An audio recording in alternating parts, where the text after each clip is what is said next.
Bienvenue. Aujourd'hui, on va creuser une idée assez forte issue de nos sources.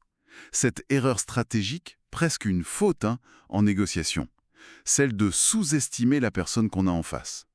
Le texte source est court, mais très percutant.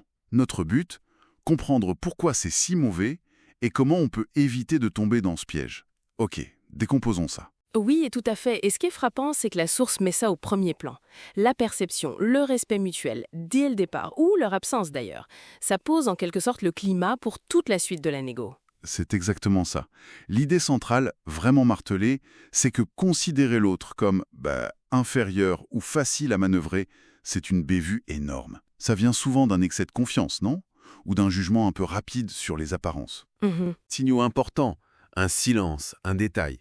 Parce qu'on n'écoute pas vraiment. On est trop dans sa tête, sur sa propre stratégie. Et paf, blocage. La communication est coupée. Ce qui est fascinant ici, c'est de voir pourquoi ça nous met en position de faiblesse. En fait, en diminuant l'autre dans notre esprit, on s'aveugle soi-même. La source le dit bien, une bonne négociation, ça repose sur le respect mutuel.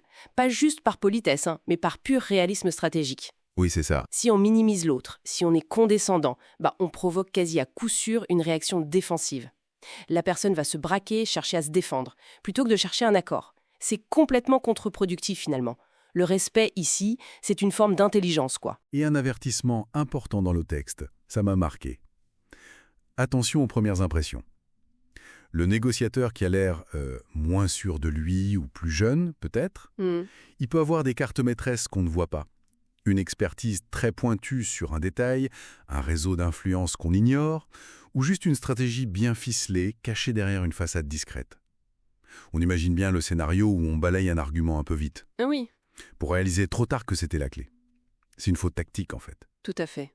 Et si on relie ça à la vue d'ensemble, reconnaître la valeur potentielle de l'autre, c'est pas juste une tactique pour l'amadouer, c'est surtout, comme le suggère le texte, une preuve de lucidité sur ses propres limites, ses propres angles morts. Personne n'a toute la science infuse. Non, bien sûr. Aborder la discussion en se disant que l'autre a forcément quelque chose à apporter, même si c'est pas évident au début, ça ouvre des portes. Ça permet d'apprendre, d'ajuster sa propre position, et donc d'être plus efficace. La conclusion forte du texte, c'est ça. Le vrai pouvoir, c'est pas la domination, c'est la compréhension mutuelle. Et ça commence par refuser de sous-estimer. C'est une démarche active en fait. Alors, qu'est-ce que tout cela signifie? Si on doit retenir une chose de cette analyse, c'est vraiment l'importance capitale d'aborder toute discussion importante avec cette ouverture, ce respect vigilant. Se méfier de ce réflexe de jugement rapide. C'est se donner les moyens de mieux naviguer tout simplement et d'atteindre ses buts plus sûrement. Le risque, c'est pas tant d'être moins malin que l'autre, c'est de se croire le seul malin dans la pièce. Ça, c'est dangereux. Oui, et ça soulève une question importante pour aller un peu plus loin.